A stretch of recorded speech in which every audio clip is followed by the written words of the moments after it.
Apologies for the darkness. It's late and I'm in the mood for light.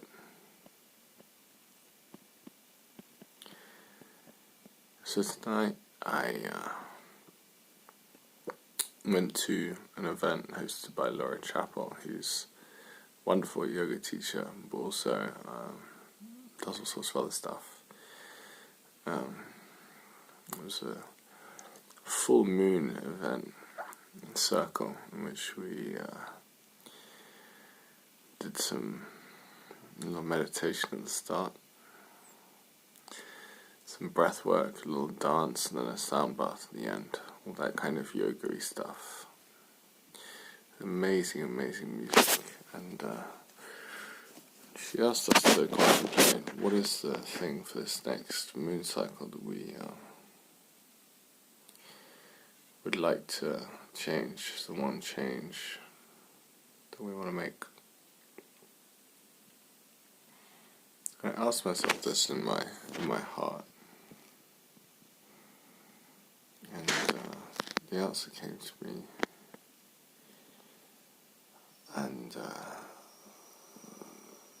as that I'd like to invite in a little more compassion for myself, self-acceptance. Self-acceptance is one of those words which is bandied around a lot, right? But actually, thinking about it, wow.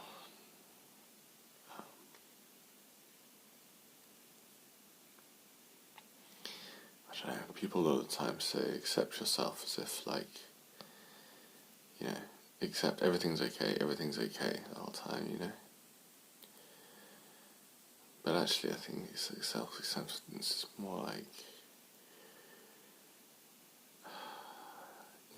you have these traits, you have these habits, and they are, the natural reaction of everything that's happened before you, your karma, so to speak.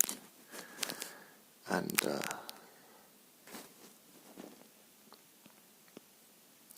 accepting them doesn't mean wanting them to go away, but really looking at them and being with them, holding them, and to not say to them, you're bad,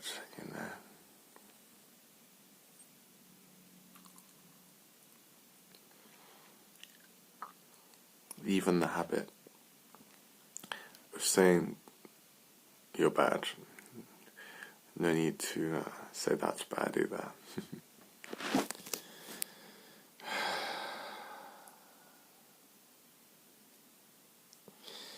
I realised that a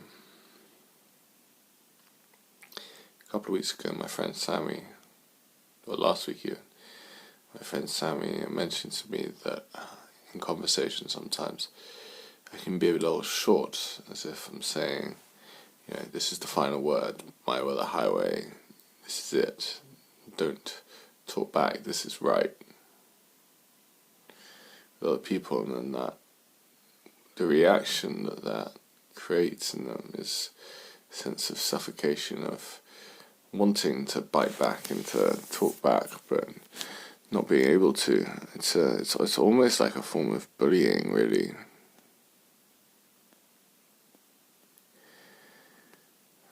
I didn't realise that it was like that, and that it provoked that reaction in people. And God, I really don't want people to feel like that at all. I'm sorry, but what I realised today is that very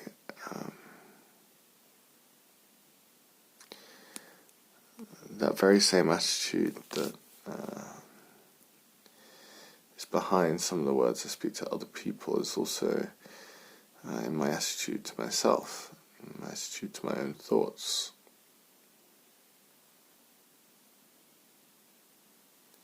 My own habits.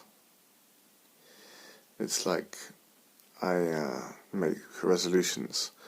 Okay, that's it. That's the game plan. This is what we're going to do. no, we're not going to do any of this week. This is the plan. God, even putting on that voice now really drains me. Now that I've had some kind of release from it, you know.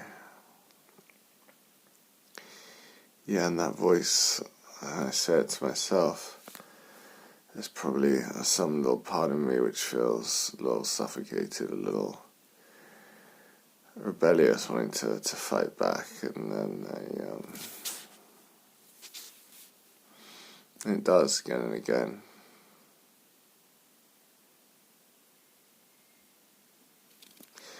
Realizing that when I tell myself, okay, this is the plan, this is it, this is final answer, this is what we're going to do, really that's lazy in some ways, in the sense that it's taking a shortcut, saying this is it, this is the final answer, whereas really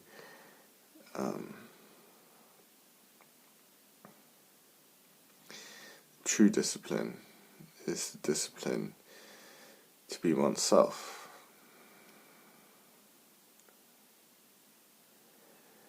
Just to act in accordance with the moment, to act in accordance with oneself in the moment, and that can be difficult. That is a real leap. That is a real leap. That is real discipline, you know. Rather than taking these shortcuts. And actually having the bravery and the strength comes in that, not in rigidly following rules, you know.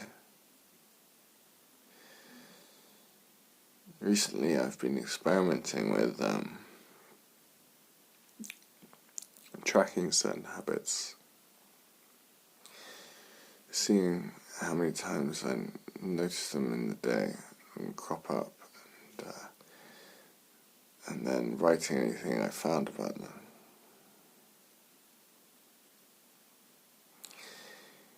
And you know what, I noticed that this,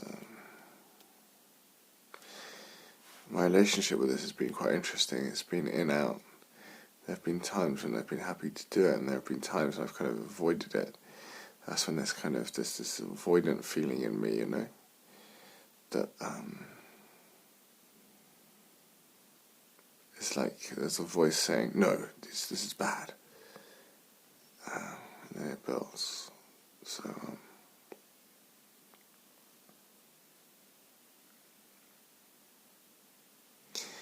I think that this process that I'm going through of looking at different habits that I have which seem to cause harm. Little harms, you know, but a bit of harm. I think it's useful, but the basis for it should be, when you're looking at your habit and tracking them like that, is that when you notice yourself doing them, or you know, about to do them, having the impulse to do them, is to look at them with compassion. This is an opportunity to practice acceptance, to just look at them, to just look at those desires, to really look at them, not wanting them to go away. Hold them, not tell them they're wrong. And this attitude of forgiveness, self-acceptance, I feel like it's something that needs to be practiced. I'm not going to do it overnight. I'll slip in and out. But I'm inviting that in for the next full moon cycle, to use those kind of time, you know. Let's see where it takes me.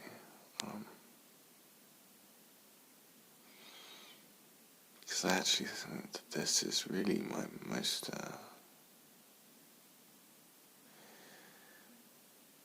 important thing that I have to learn or let go of, is this non-judgmental seeing. And then when I can do that to myself, I can then do it to other people. And I can be a good teacher. Because at the moment I realise that I'm too hard.